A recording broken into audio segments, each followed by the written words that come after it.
that if we vote to leave the European Union and leave the single market, that will have economic consequences. Now, of course, there are the experts, the Governor of the Bank of England, the IMF, the Institute of Fiscal Studies, all saying our economy would be smaller and so therefore we'd have less money to spend on public services. But I also think there's a deep piece of common sense here, and I just want to take a moment to set it out.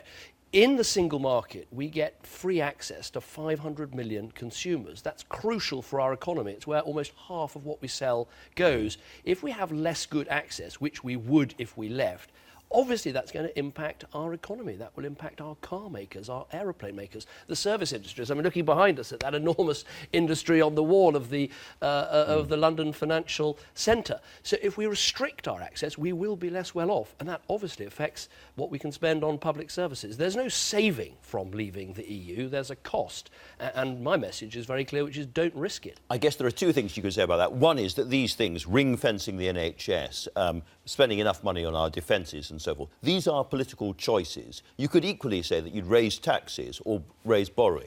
Well, that's true, of course. If as the IFS and the National Institute of Economic and Social Research, both totally independent, frequent and trenchant critics of the government, they say there'd be something like a 20 to 40 billion black hole. Now, of course, you could meet that by putting up taxes on ordinary hard-working people, or by going back to borrowing more and putting our economy at risk.